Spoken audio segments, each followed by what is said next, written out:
Olá, eu sou a Natália Souza e esse é mais um episódio do podcast Voe, a voz do ouropretano empreendedor. Hoje a nossa convidada é a Daphne Vieira, que ela é designer de joias e ourives. Há 7 anos ela mora aqui na cidade e empreende aqui também. Daphne, muito obrigada por ter vindo, seja bem-vinda. Obrigada. Daphne, conta pra gente um pouquinho sobre você, você que é de Nova Era, como é que você chegou em Ouro Preto? Como é que foi essa história? Bom, eu vim para Ouro Preto para poder estudar, né? Eu morava em Mariana, na verdade, mudei para lá adolescente. E aí passei no curso aqui no IFMG de joalheria, técnico em joalheria, e vim morar aqui para estudar e resolvi ficar por aqui mesmo. E como é que você se interessou pela essa profissão de ourives? Bom, a joalheria em si, como que eu posso dizer? O método, né, de fazer, ele veio para mim nova. Veio para mim como bijuteria com os meus 7 anos de idade, mais ou menos. Aí eu comecei a fazer alguns colares. Minha mãe uma vez me deu um pacote de miçanga e ela falou comigo assim, ó, Daphne, vai brincar. E aí eu falo que eu tô brincando até hoje. Que legal. Então, desde os 7 anos, eu, né, comecei a fazer alguns colares, algumas pulseirinhas, aí fazia para a família, para as tias. Aí, na adolescência, eu fiz um curso de bijuteria. Aí, nesse curso de bijuteria, a minha professora me indicou para uma joalheria. Uhum. Aí, eu tinha 15 anos. Aí, comecei a trabalhar lá na área de semi-joia, na produção de semi-joias. Uhum. E aí, fiquei 2 anos nesse trabalho. Depois, saí de lá, fui tentar outras coisas. Aí, trabalhei com outras coisas. E aí, passou alguns anos, eu voltei para essa mesma joalheria. E lá a minha patroa me indicou o curso de técnico em joalheria no IFMG. Uhum. E como é que foi começar o curso? Era o que você esperava? Já que você já trabalhava com a experiência que você tinha, como é que foi de você? Eu fui realmente muito surpreendida assim, com o curso em si, sabe? Porque como eu estava trabalhando na área de semijoia, quando eu comecei a trabalhar com semijoia, eu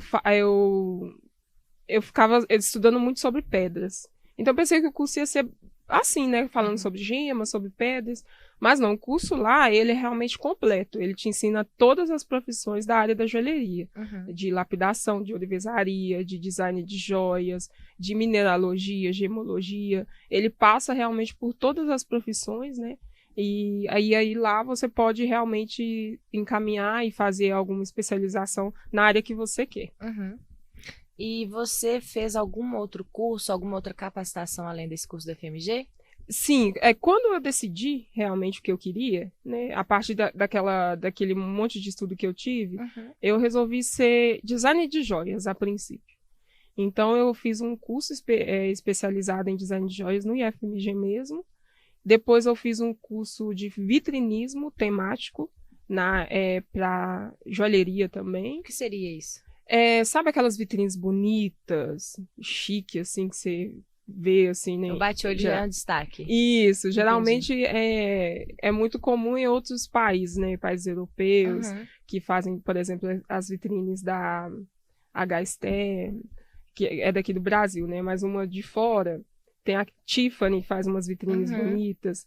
Então, esse curso ele é específico para isso, sabe? Para você aprender a fazer uma vitrine chamativa na área de joalheria, né? Para joias mesmo em si. O curso é muito interessante. E fiz também um curso sobre joias portuguesas. Veio um professor de Portugal, foi um curso bem interessante. Fiz lá na Escola de Minas. E aí depois eu fiz um curso de joalheria artesanal, que foi Bastante também... coisa. Fiz. Eu gosto desses cursos rápidos. E aí fiz esse curso também lá no IFMG. E fiz também lapidação de gemas de cor. Eu não trabalho com lapidação, mas eu tenho uma noção, né, de como funciona e caso eu precise, né. Já precisei para alguns clientes específicos, aí eu sei lapidar pelo menos. E como é que é seu processo de criação? Como é que você faz? Onde você pega as inspirações, essas coisas? Bom, no curso que a gente fez, ele é muito interessante, porque ele realmente te ajuda a centralizar suas ideias, né? Então, assim, o curso de design de joias me ajudou muito nessa área de criação, que é realmente, todo mundo é criativo, mas às vezes nossa cabeça é uma bagunça, né? E a gente não consegue executar aquilo. Então, o curso, ele me ensinou realmente, a princípio, a desenhar. Então, eu tiro realmente o que está na minha cabeça e consigo passar para um papel através do desenho. E aí, com isso, né, eu consigo perceber as coisas. Como eu trabalho, o meu trabalho ele é muito específico, eles são joias personalizadas. São joias específicas para cada cliente. Então, eu realmente pego a história do cliente, observo o que ele está me falando, vejo realmente alguns pontos, né, na conversa, e com base naquilo eu faço a joia. E aí faço isso com base no desenho. Entendi. E quais são os desafios dessa profissão que você enxerga, assim, principalmente por ser em Ouro Preto? Aqui a gente tem muitas lojas, né, de joias e tudo mais. Como que você vê esse mercado aqui na cidade? Eu acho que o maior desafio na área da ourivesaria em si, porque, querendo ou não, a profissão em si, ela é muito individualista. Tipo assim, é você o tempo inteiro, você sozinho, numa bancada, trabalhando. Então, querendo ou não, isso acaba se espalhando, né? Quando se fala de número, né? De população, do social. Então, eu realmente tento não me limitar, sabe? Tento não ser tão individualista assim como minha profissão é em si, né? Mas eu tenho achado realmente pessoas que pensam assim como eu, sabe? Que, querendo ou não, às vezes, alguns colegas meus, nós somos concorrentes, mas temos uma concorrência legal, temos Isso é importante. Importantíssimo, porque o mercado em si de joalheria, ele enriquece com isso, né? Com uma concorrência bacana, uma concorrência legal, sabe? E dentro desse ramo, tem muitas mulheres que você já viu aqui em Ouro Preto? Olha, no projeto de IFMG mesmo, eu falo que o IFMG é como uma mãe para mim, sabe? Eu sempre vou lá, sempre peço auxílio para eles, para meus professores e tudo mais, sempre estou lá. E eles fizeram, no IFMG, a professora Lorena, inclusive, fez um projeto chamado Mulheres de Ouro. E nesse projeto a gente conseguiu, eu era bolsista nele, a gente conseguiu catalogar as mulheres joalheiras de Ouro Preto. E eu realmente fiquei surpresa, porque eu não achei que tinha tantas. Você tem mais ou menos, você lembra o dado? Somos 22 mulheres. É bastante. É bastante, sim. Aí eu só pego numa questão que, tipo assim, somos muitas mulheres, e isso é muito bacana, mas aí eu vou para um contexto mais profundo ainda, que é a questão da cor da pele. Aí que entra num problema que é para mim, que até hoje eu desconheço uma outra mulher negra que trabalhe fazendo joias. É mesmo? Geralmente são mulheres que vendem, né? Vendem joias, mas fazer uma mulher ourives, mulher negra ourives, desconheço. Quem sabe agora, né, apareça mais uma. Às vezes você incentive, né, mais meninas a fazerem isso. No curso mesmo era só você? Isso, deixa eu pensar. Olha, que eu me lembro agora, eu acho que era assim, de mulher negra, eu acho que era só eu mesmo. E você acha que isso é algum fator determinante na profissão? Isso te impediu ou te impede de alguma coisa? Ou só um fato que você entendeu e percebeu?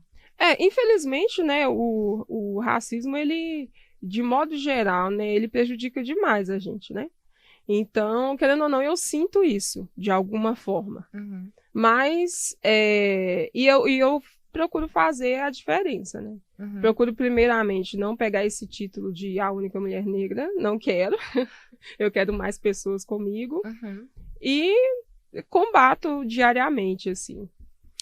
Você tem loja física? É uma loja só online? Como é que é o seu empreendimento? Bom, eu trabalho com o Instagram no momento. Então, o Instagram é minha ferramenta de comunicação e de realmente receber encomendas. Eu faço tudo online, meu trabalho. Entendi.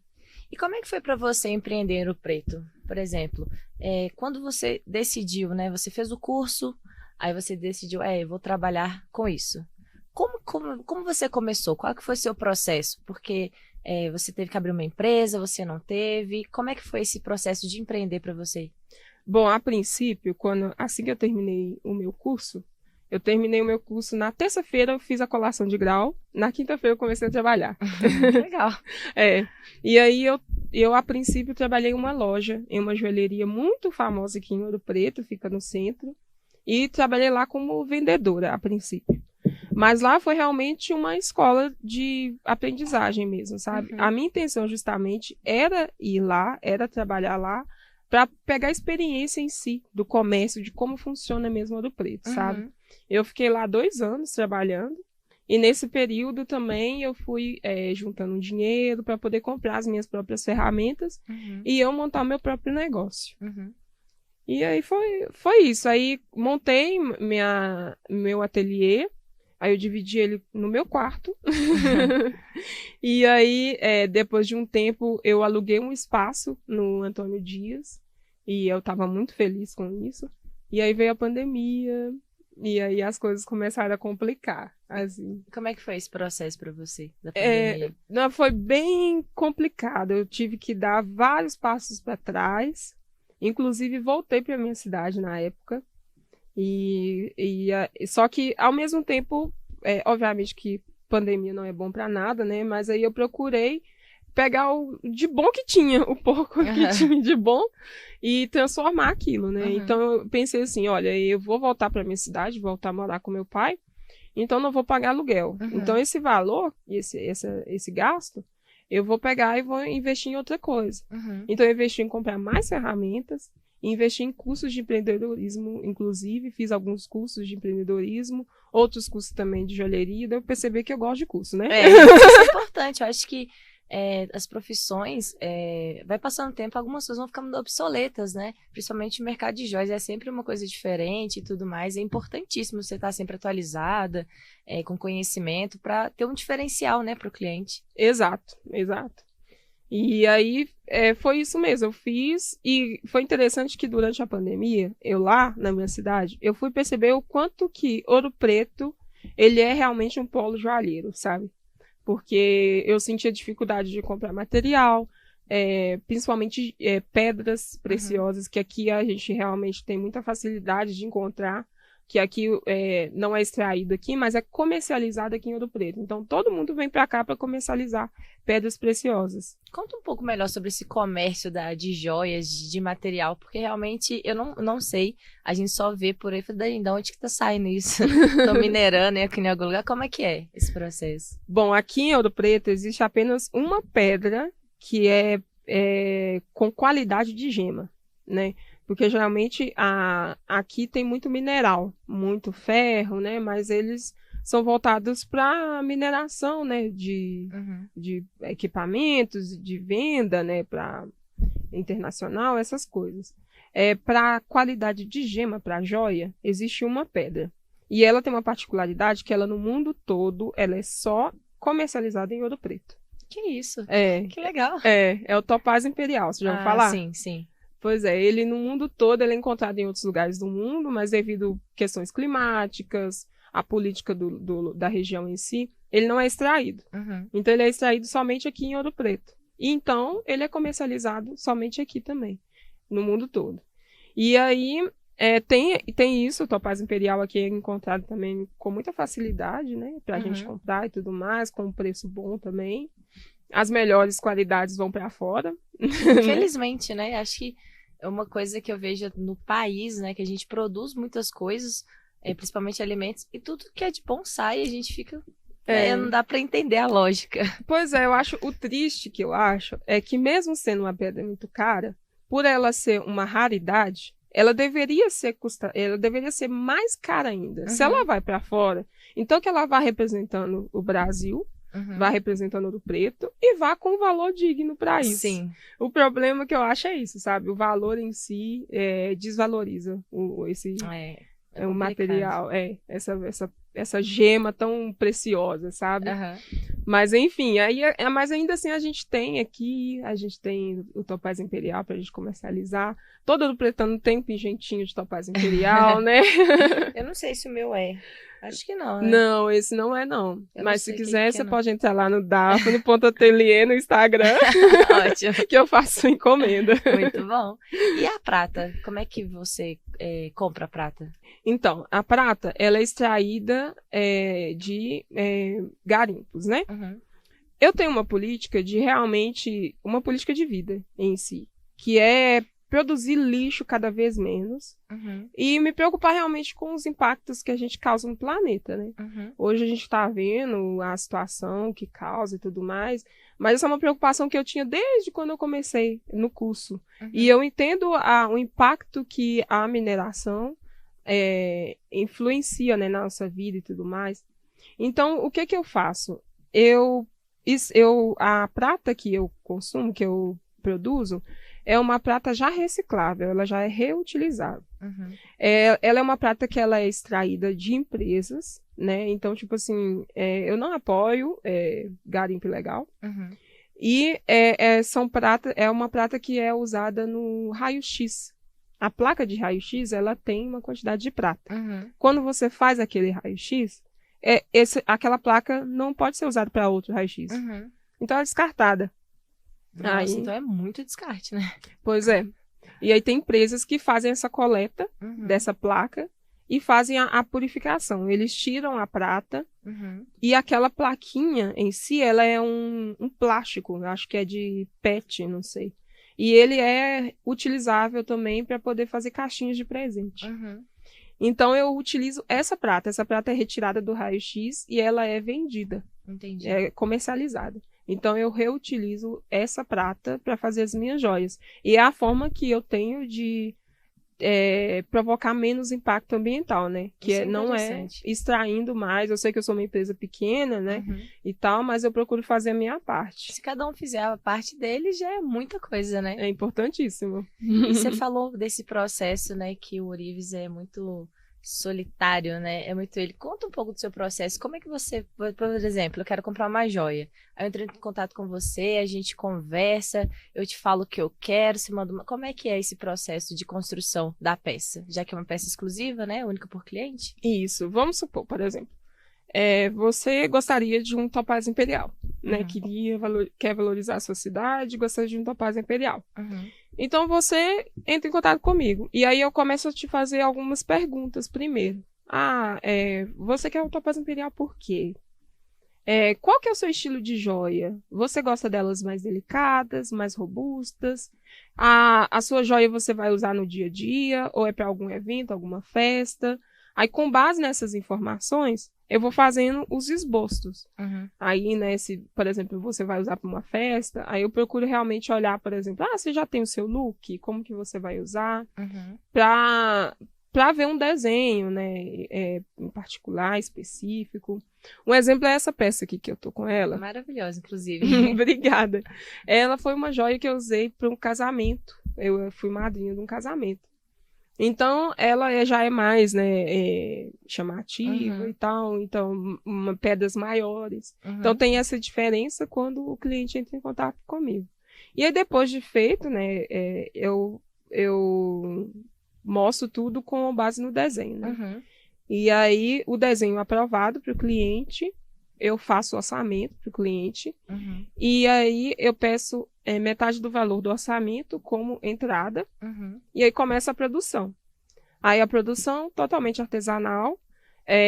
Tenho uns dias mínimos de 7 dias úteis para eu poder produzir essa peça. E aí, eu faço a produção no meu ateliê. Quando eu voltei para Ouro Preto, depois da pandemia, eu montei o ateliê na minha casa mesmo. Ainda pretendo ter um local para ateliê e tudo mais. Mas no momento está na minha casa e eu faço a produção lá. Entendi. E quais são os seus projetos para o futuro? Além, né, de você querer ter um ateliê, você pretende, sei lá, abrir uma loja, fazer mais produções em massa? Ou você prefere continuar com esse trabalho exclusivo, individualizado? Como que são os seus planos de trabalho? Bom, a minha intenção é montar, né, um espaço fixo. como ateliê mesmo, sabe? Tem um espaço para receber clientes, mas eu não tenho a intenção de montar a loja. A loja que eu tenho vontade de montar seria uma loja online. Inclusive, estou trabalhando para fazer um site, que eu acho que seria mais interessante para mim. E aí, no ateliê em si, eu tenho a vontade também de oferecer aulas de orivesaria, de joalheria, para pessoas realmente que não entendem nada. Pessoas que têm essa curiosidade de saber como que funciona, né? E quem sabe, a partir disso, da primeira... da introdução, né, na área de joalheria, ela desperte o interesse de trabalhar com isso e tudo mais. Esses são os projetos futuros, espero que eu consiga. Bacana, bacana.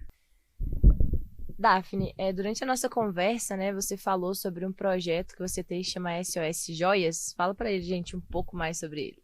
Isso, o projeto SOS Joias, ele foi o meu início na joalheria. Quando eu montei meu ateliê, como eu não tinha muito nome, poucas pessoas me conheciam, eu resolvi oferecer, divulgar o trabalho de consertar joias.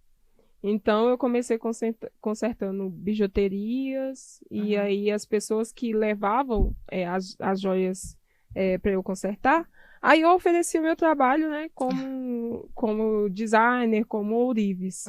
Então, aí hoje, inclusive, trabalho com isso até hoje, é o meu xodozinho. No SOS Joias é muito interessante porque você trabalha realmente com uma parte mais afetiva da pessoa, né? E aí você tem aquele objeto, né, que foi quebrado e tal, então você vê realmente a frustração da pessoa. E quando você vê consertado, né, também, você vê o brilho no olhar da pessoa, é muito gostoso. Isso deve ser bem legal mesmo, porque muitas pessoas, joias de família, né, minha avó me deu isso, eu tenho que melhorar isso, não sei o que, eu acho que deve ser bem legal mesmo. Sempre vem com uma história atrás, sabe, de cada joia, assim, e é justamente isso. Que vem de família. Uma vez uma cliente me falou que ela recebeu uma joia de um moço, ele era de um país, eu não lembro de qual, mas não era brasileiro, e o moço gostou muito dela, ela era nova, e ele gostou muito dela e tal, mas ela não quis, né, o cara, mas o moço ficou no pé dela, falando que ela era muito bonita e tal, e deu uma joia de presente, uma corrente. Só que eu penso assim, que bom que ela, né, não foi na lábia desse moço, porque aí quando eu fui fazer o teste pra corrente, era uma corrente grossa, dourada, era falso. Nossa, aconteceu e na hora de entregar, entregou nada. Entregou nada. Na hora que eu fui pegar a corrente, aí ela pensou assim, eu acho que eu vou fundir, derreter, né, que as pessoas falam. Eu vou derreter essa corrente, fazer joia pra mim, que não sei o quê. Que essa corrente deve valer alguma coisa. Iludido, coitado. Aí na hora que ela me deu, que eu peguei, assim, vi o peso dela, eu já vi a diferença, que não era ouro. Inclusive, trabalho com ouro também. A maioria das minhas encomendas são com prata, mas eu trabalho com ouro também. E aí eu fui fazer o teste, infelizmente não era. Deve ser até muito frustrante, né? A pessoa vai lá toda, uma corrente grossa de ouro, na verdade, latão. Eu não sei, não é o mesmo peso, mas eu me sinto um pouco a médica, sabe? Que vai dar notícia ruim. Imagina. Deve ser bom, não. Você falou também do projeto Mulheres de Ouro, que tem na FMG. Você conta um pouco pra gente desse projeto também? Olha, esse projeto, né, como eu disse, a Lorena, que é professora de design de joias no IFMG, ela que propôs fazer esse projeto, e ele foi muito interessante para a gente catalogar realmente as mulheres e para haver uma união entre nós. Esse projeto ele está sendo muito interessante, ele deu uma parada na pandemia, mas ainda a gente segue, né, conversando, a gente tem um grupo no WhatsApp. E o que acontece? Quando a gente reuniu, nós 22 mulheres, a gente pensou, nossa, a gente tem força. Com o auxílio da Lorena, a gente começou a fazer feiras. Por exemplo, tinha uma feira do Festival de Inverno, por exemplo, que acontece na Feira de Artesanato. Então, a gente se une, compra um stand e monta um pedacinho do stand para cada joalheria. E nisso a gente se ajuda, sabe? O projeto o projeto Mulheres de Ouro, ele é muito interessante porque a gente consegue perceber o quanto que nós somos unidas. Ao contrário, né, do que falam de mulheres, né, a mulher, eu percebo que nós mulheres somos muito unidas. E esse projeto, ele veio realmente para vir à prova, sabe? Comprovar mesmo a união que uma tem com a outra, sabe? Que legal. Foi muito interessante. Então, a gente já participou de várias feiras e a nossa intenção é justamente, né, fazer esse projeto aumentar e, quem sabe, virar um coletivo, né? Então, foi uma iniciativa da Lorena, muito interessante, que a gente mantém aí participando de feiras, de exposições de arte. Então, é uma outra também, um outro exemplo, né, que a gente gostaria de fazer, de participar, que é alugar uma galeria, quem sabe, fazer, né, uma exposição temática com joias. Bem legal a ideia. E você vai muito em feiras? Tem muitas feiras e exposições de joias? Você sabe? Então, tem bastante. Eu participo da mais... Eu vou como visitante, né? Nunca fui com stand. Tenho vontade, inclusive. Quem sabe com o projeto, né, Mulheres de Ouro, a gente não consegue um stand fora daqui, né? Sim, fora de Ouro Preto. Seria muito interessante. Mas tem feiras muito em São Paulo, tem feiras em Belo Horizonte. Tem uma muito famosa que é em Teófilo Otoni, que é uma feira internacional. E eu já fui nessa feira umas 2, 3 vezes. É uma feira ótima para realmente... Você tá por dentro, né, do mercado joalheiro, principalmente do mercado de gemas. Lá em Teófilo Otoni, lá é o polo de lapidação. Aqui em Ouro Preto é o polo joalheiro, né? Em Teófilo Otoni é de lapidação. Então, você encontra gemas com muita facilidade, com um preço muito bom, sabe? Você consegue negociar contar para você, uma coisa que eu amo fazer é negociar pedras. Então, eu vou lá, realmente, essa feira para mim é meu parquinho de diversão, sabe? Legal. Eu acho que você tem que ter, o seu trabalho é isso, né? O negócio, então, o que tem que ser melhor para você. Nossa, e é muito gostoso, a sensação muito boa, a adrenalina muito boa, você negociar as pedras e tudo mais, e quando você ganha, né? E você que fez vários cursos, né? Várias capacitações, conhecer e você saber negociar conhecendo deve ser bem mais interessante também. Exato. Né? Você não se passa, ninguém te engana, né? Exato, exatamente. E aí é isso, né? É mulher. E eu tenho cara de novinha. Uma coisa também no meu curso, eu era a mais nova do curso, né? Você tem cara mesmo. Não vou perguntar a idade, porque dizem que não pergunta idade pra mulher, não tem problema. Eu tenho 32 anos. Você é quase a minha idade, eu faço 31. E aí... Mentira, gente, eu vou fazer 28. Não me importa. Mas aí, no meu curso, na época, eu tinha 24 anos quando eu fiz o curso, eu acho. E aí, eu era mais novinha, mas eu já tinha uma bagagem anterior, né? Eu comecei com 15 anos. Então, eu chegava lá, mas eu confesso que a primeira feira que eu fui, e foi muito engraçado, porque o meu professor, o Gilberto, ele é professor de gemologia lá do IFMG, e ele é muito bom, né, no trabalho dele e tudo mais. E ele deixa a gente muito à vontade. Justamente, ele vai com a gente pra feira, e ele deixa a gente à vontade para aprender, para poder aprender a negociar, né? E na minha primeira feira, eu comprei muita pedra falsificada. Sério? Nossa! E eu cheguei, assim, muito feliz, sabe, com ele, e aí tava a turminha, todo mundo, né, gente, os veteranos lá.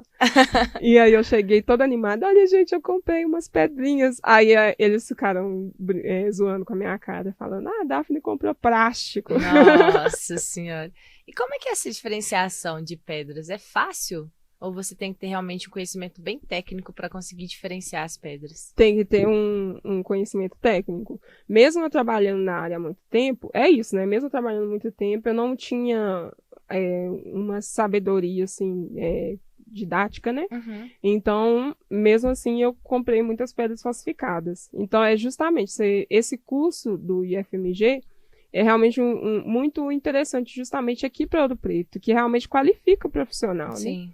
E no curso, realmente, que eu aprendi a fazer a identificação das pedras. Não é só olhar a cor, você tem que olhar a cor, o peso, o brilho, o tipo de brilho da pedra. É muita coisinha, sabe? Que você tem que realmente ficar muito atento. É específico de cada uma também, né? Exato, exato. E cada uma, te dá um exemplo. A esmeralda. A esmeralda, ela é uma pedra que, inclusive, as melhores qualidades estão na minha cidade, Nova Era. Só que ela existe em outros lugares do mundo. Então, ela vai se comportar diferente dependendo do solo que tiver. Igual as esmeraldas da Colômbia, elas são diferentes das esmeraldas daqui do Brasil, que são diferentes, sei lá, de um outro lugar do mundo. Então, é importante primeiro você identificar da onde é essa gema e ver as qualidades dela, tá? Se é uma gema daqui de Nova Era, ela tem um brilho diferente. Ela tem um brilho assim, assado. Por exemplo, a esmeralda colombiana, ela é a mais rara e a mais cara do mundo. É a melhor qualidade é a colombiana. E por quê? Porque ela tem um futa-cor. Ela não é só verde. Ela é um verde que você olha, talvez, numa outra direção, ela dá um azul, sabe? Dá um azulado, dá um brilho muito bonito, sabe? É um brilho bem diferenciado. Então, isso aí você já olha, quando você vai ver uma esmeralda, você já olha isso. Se a pessoa falar é colombiana. Aí você já tem as características específicas daquela região, né? Exatamente. Então, ela tem que ter o futa-cor. Às vezes não vai ter, porque a qualidade da gema não tá boa. Mas aí, então, é uma esmeralda qualquer. Mesmo sendo da Colômbia, é uma esmeralda qualquer. A diferença dela tá nesse futa-cor, por exemplo. Entendi. É bem legal isso. Importante também. Eu acho que me passaram para trás fácil. Essa pedra é essa. Bonita, então. Eu lembro uma vez que eu estava na praça e eu vi uma pedrinha no chão, que eles falam que é obsidiana, não sei.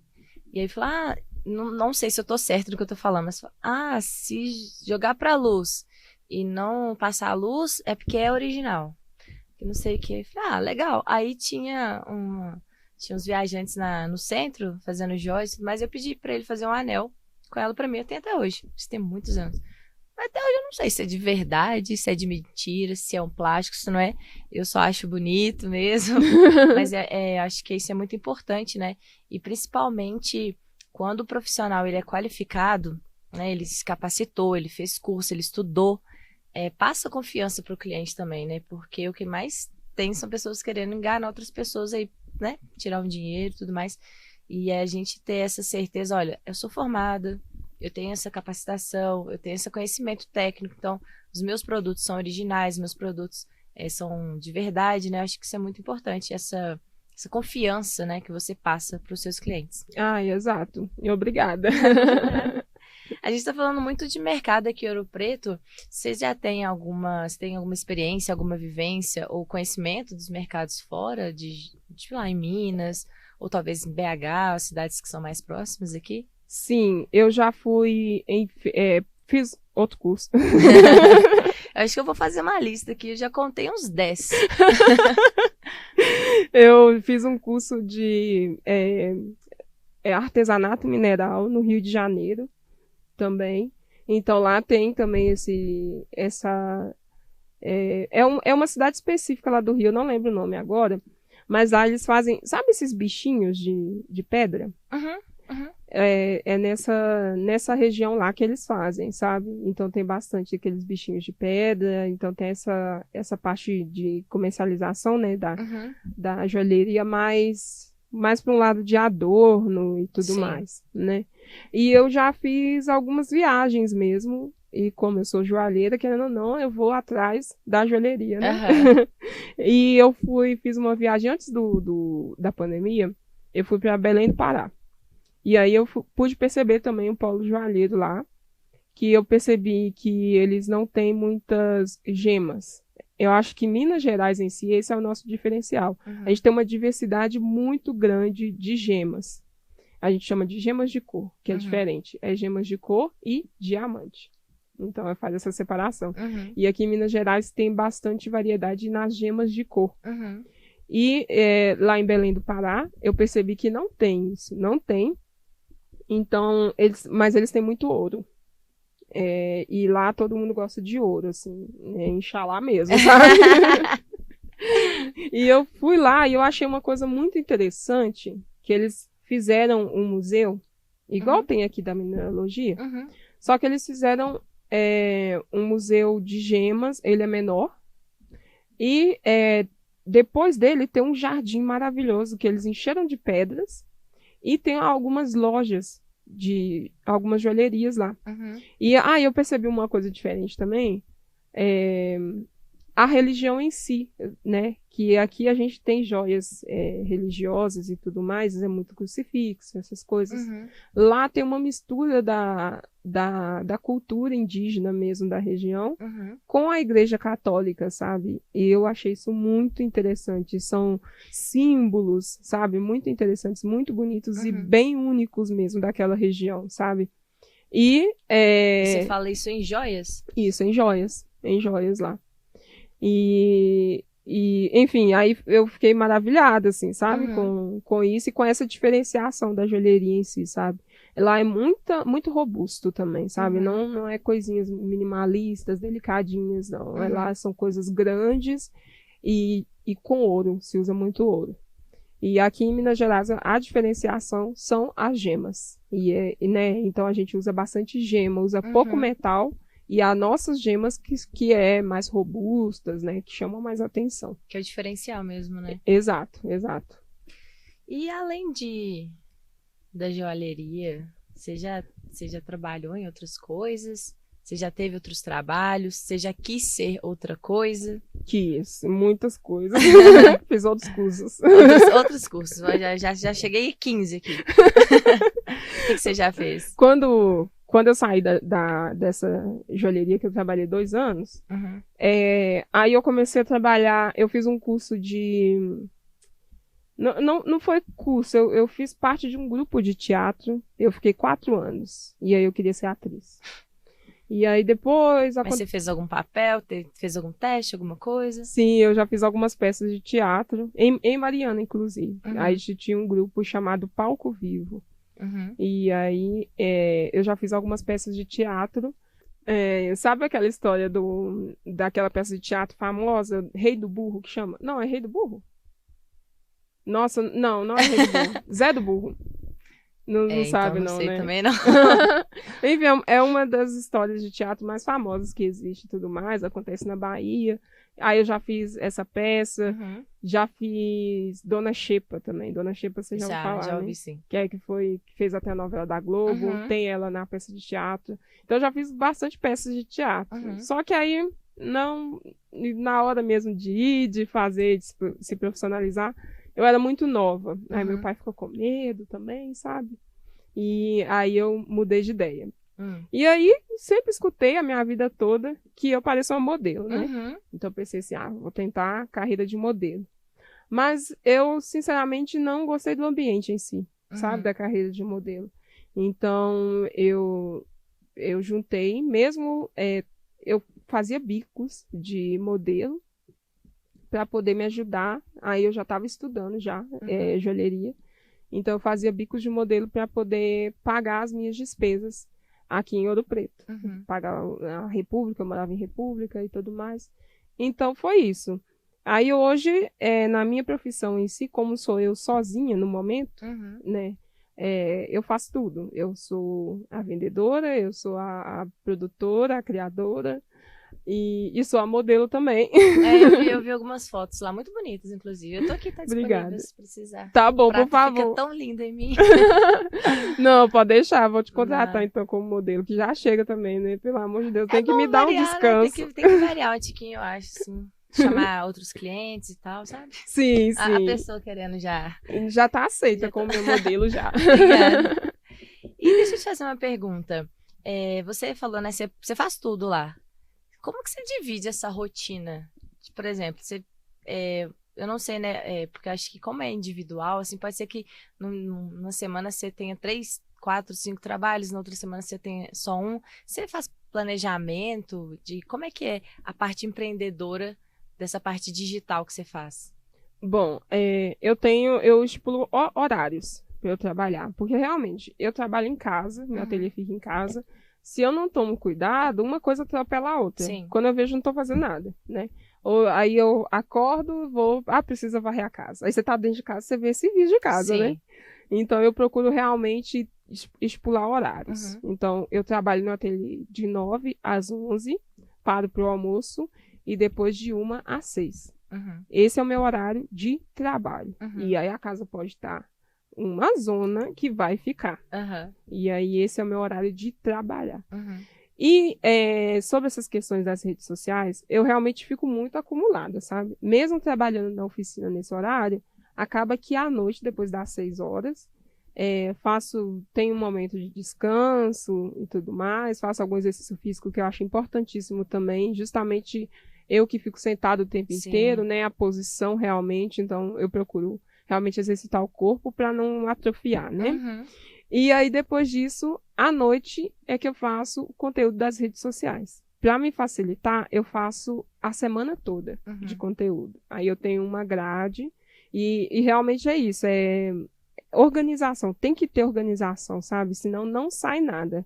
Não sai nada. E tem que ter esse foco de realmente, horário de trabalhar, é horário de trabalhar, sai do Instagram, entra no Instagram especificamente para trabalhar.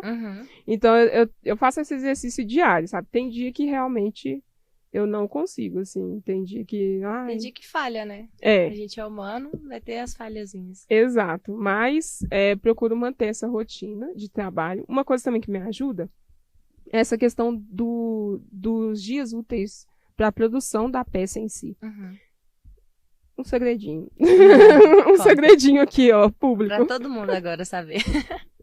Geralmente, a peça, eu consigo terminar ela em 2 dias. Mas aí eu peço 7 dias úteis, justamente para isso. Para caso aconteça algum imprevisto, alguma ferramenta minha quebre, ou simplesmente para me dar um tempo para fazer as coisas mais leves, sabe? Mais com o tempo mesmo, fazer tranquila, sem correr, sabe? Porque, querendo ou não, a gente está falando de ourivesaria. Ourivesaria é uma profissão que tem os seus riscos, né? Você se corta, você se queima o tempo inteiro, sabe? Então, se você fazer as coisas com pressa, então o risco também vai aumentar. Sim. Então, eu tenho esse período aí de 7 dias úteis mínimos para poder fazer as coisas tranquilas, com calma e dar conta de fazer tudo, né? De continuar vendendo, É porque você tem que produzir, você tem que criar, produzir, tem que responder, tem que postar, tem que fazer tudo. Uma pessoa só, fica complicado, né? Exato. O dia não tem 50 horas ainda. Exato. Haja yoga, viu? Pra manter a calma. Meditação, chazinho, incenso. E falar em até calma, você tem alguma história? Alguma história de cliente, alguma coisa assim que já aconteceu, ou que foi difícil, ou que foi engraçado, como você contornou essa situação? Nossa, tem várias. Tem várias. Acho que podem ser contadas. Tá, pode deixar. Mas tem uma... Bom, eu vou te contar uma recente, que inclusive falei lá no meu perfil lá, Daphne.atelier, que foi uma cliente minha, entrou em contato, e ela queria uma aliança. Aí eu falei assim, interessante. Vai ser para você e seu esposo? Ela, não. É uma aliança, meu esposo já faleceu. Mas eu gostaria de homenagear ele também. Seria uma aliança de nós dois. E eu fiquei, meu Deus, como é que eu vou fazer isso? Uma aliança em duas alianças em uma, né? E fiquei quebrando a cabeça e tudo mais. E aí, beleza. Consegui chegar num desenho maravilhoso que ela gostou, que realmente uma aliança, só que a parte de cima dá a impressão que são 2, sabe? É meio difícil de explicar, vocês vão ter que ir lá olhar, tá? E ela gostou demais. Aí foi uma aliança normal, simples, lisa, e a outra foi com um diamante, uma representando a esposa e o esposo. E ela gostou demais, ela achou muito bonito e tal. Aí, de repente, ela falou comigo assim, e eu vou querer no ouro verde, tá? Aí eu, tá bom. Como assim ouro verde? Aí depois meu Deus, eu nunca fiz ouro verde, como é que faz ouro verde? Aí eu pensando, não vou perder a encomenda, né? Ai, meu Deus, tá bom, claro, eu vou fazer. Você pediu, eu faço. Aí fui correndo nas apostilas que eu tenho até hoje do curso. Ouro verde, ouro verde, ouro verde, como é que faz ouro verde? E aí achei a liga de ouro verde. E o que é ouro verde? Bom, o ouro verde, na verdade, ele é esverdeado. Porque o ouro puro, ele é amarelo. Mas a gente usa o ouro 18 quilates.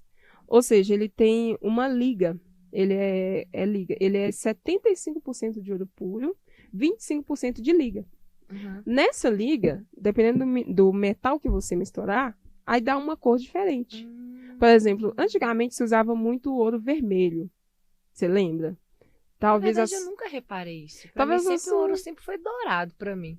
Não, tem os ouros mais avermelhados. Talvez a sua mãe deve conhecer, sabe? Que era muito comum nessa época, assim, anos 80, que é o ouro mais avermelhado. Uhum. E aí, esse ouro é porque ele tinha muita concentração de cobre. Uhum. Então, dentro dessa liga de 25%, se misturava mais cobre, ele ficava mais vermelho. Uhum. E o ouro verde, ele não tem cobre algum. A liga dele é ouro e prata somente. Uhum. E ele fica esverdeado. Ele fica assim, como que eu posso dizer? Fica um amarelo limão. Sim. Sabe? Sim. Ele Consigo fica dessa entender. forma. Mas aí na hora eu fiquei assim, meu Da Deus. onde? Vou pintar o anel. Gente, como é que o ouro vai ficar verde? Senhor! Mas aí no final deu tudo certo. Fiz o ouro verde. E ficou linda essa aliança. Tá lá no Instagram? Uhum. Então depois a gente vai lá ver. Bom, eu acho que tem uma outra história também muito interessante. Diga. O que acontece? Quando o cliente me faz uma encomenda, eu jamais vou falar que eu não consigo fazer. Eu peço, geralmente quando eu tenho dificuldade, aí eu peço ajuda, principalmente o IFMG. Uhum. A minha mãe, né? Vou lá nos mestres que me ensinaram e falo, pelo amor de Deus, ajuda! Que bom, né, que você tem esse apoio. Tenho, eu acho interessantíssimo, assim, sabe? Realmente a cidade de Ouro Preto em si ganha demais com esse curso, sabe? Uhum. O comércio, né, de joias de Ouro Preto ganha demais. Porque é realmente isso, profissionaliza essa profissão, né? Dá realmente um valor, né? Um valor, sabe, na profissão, né? Uhum. E uma vez uma cliente, ela já me mandou a joia falando, Daphne, eu quero propor um desafio. Você gosta de desafios? Até que gosto, sabe? Até que gosto. E aí ela me mandou uma foto de um anel que ela queria. E era um anel de cogumelos. Era esculpido. Fizeram a prata esculpida. Uhum. Só que acontece, na hora que eu vi aquele modelo, eu já percebi qual que era o trabalho, como que eles fizeram isso. Uhum. Aquilo eles fizeram com um processo que se chama de cera perdida. É de modelagem. Eles vão fazer um molde primeiro na cera. Na cera não, a cera é depois. Mas o processo eles fazem um molde numa resina. Uhum. Então a resina é mais macia. Então eles fazem lá, conseguem esculpir, fazer qualquer desenho. Sim. Hoje em dia tem até a máquina em 3D que já Uhum. sai o desenho. Aí com base naquilo você faz todo um processo e aquilo vai se transformar em prata. Uhum. E aqui eu não tenho acesso a isso, sabe, em Ouro Preto. Você trabalha manual, todo... Todo manual. Então eu fiz cogumelo por cogumelo. Jesus Cristo. E na hora que ela falou, você consegue fazer? Claro, consigo. Que? Nossa, 2 dias eu faço. E aí, quebrei muito a cabeça, xingo demais. E o bom da olivesaria, dessa profissão ser solitária, é porque é isso, ninguém tá me vendo lá estressada, xingando, brigando, sabe? É você com você mesma, né? E eu fico igual uma criança quando não dá certo. Choro, esperneio, choro no chão, deito no chão assim, ai, não dá certo, Mas eu não pelo sorri. visto você sempre tá conseguindo fazer, né? No final dá tudo certo, né? Então, eu acho que você, por sempre querer, né, fazer algo pra pessoa, uma coisa que eu quero te perguntar, não sei se eu vou conseguir formular muito bem essa pergunta, é que você fala, né, que você quer conhecer a pessoa e tudo mais. Você entende o seu processo de criação de joias também como algo mais emotivo, mais sentimental? Porque se você faz exclusivo, né, pro cliente, e aí você conhece a história, você entende. Aquela peça que você faz não tem só um valor comercial, tem um valor sentimental. Você entende isso? Você sente isso também? Ou eu tô viajando totalmente aqui? Não, eu sinto totalmente isso. Eu sinto mesmo. Eu fico muito feliz de ver realmente a emoção do cliente, sabe? Quando eu entrego a joia, ou quando eu entrego o desenho e a pessoa fala, nossa, era isso que eu queria, sabe? Então, eu realmente sinto essa diferença. Não é simplesmente uma joia, é realmente uma história ali, num formato de joia, de adorno, né? Entendi. Então, tem várias histórias maravilhosas. Quando é casamento, por exemplo, né? Querendo ou não, eu tô ali fazendo parte daquela história de casamento. Então, eu fico muito feliz, assim, sabe? De fazer parte da história da vida das pessoas, sabe? De alguma forma. Pelo amor que você tem em fazer isso. e pelo cuidado que você tem também com os clientes. Gostaria de falar também, aproveitar e lembrar que as joias que eu faço, justamente por ser joias assim, né, que fica na vida da pessoa, e eu já tenho esse projeto de conserto de joias, as joias que eu faço no meu ateliê, ela tem garantia vitalícia. Ou seja, se acontecer qualquer coisa, quebrar, tiver alguma coisa, pode recorrer a mim, que eu faço o conserto da joia. Por exemplo, tem a manutenção gratuita de polimento, que a joia com o tempo vai arranhando e tudo mais. Então, a garantia, ela garante para a vida toda que eu faço o polimento dessa joia, deixo ela nova de novo, sempre quando precisar. Eu vou ter que fazer mais joias com você então, porque as minhas assim estão desastre. Vou começar a fazer mais joias. Por favor, e dê preferência para mim agora, hein? Não, agora sim, eu vou ser modelo, você modelo tem que consumir o produto também, né? Verdade. Ô, Daphne, a gente tá finalizando aqui e eu queria te fazer uma pergunta que a gente faz para todos os entrevistados e eu acho muito interessante que cada um tem uma visão diferente. Para você, Daphne Vieira, o que é empreender?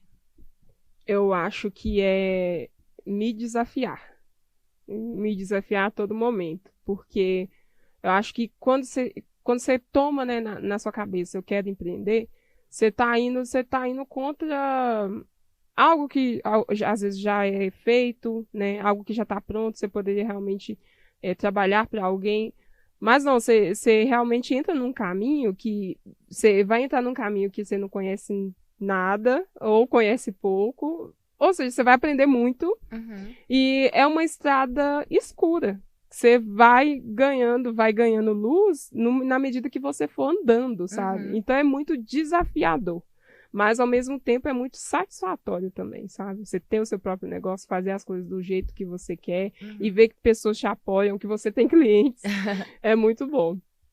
Bacana. Para finalizar, faça seu Instagram de novo. Fala ele letra por letra, né? Porque seu nome é diferente. Aí você fala como é que te encontra e é isso. Bom, o meu Instagram é @daphne.atelier. Daphne se escreve DAPHINE.atelier. Então pode entrar em contato lá é a minha vitrine. E tem também o meu celular, o meu WhatsApp, que é 931 997 04 9648, que também dá para fazer encomenda por lá. Perfeito. Daphne, quero te agradecer pela disponibilidade de estar aqui, por compartilhar com a gente, né, sua história, seus projetos, seus sonhos. Dizer que nosso podcast está aberto sempre que você quiser voltar. E eu espero que a sua história, o amor pela sua profissão, inspirem outras mulheres também. Não só mulheres, homens também, mas principalmente as mulheres, né? As meninas também, jovens. E é isso, te desejo sucesso e prosperidade sempre. Obrigada, eu que agradeço pelo espaço. E também precisando de mim, estarei aqui sempre. Obrigada. Obrigada. Obrigada, gente, e vejo vocês no próximo episódio.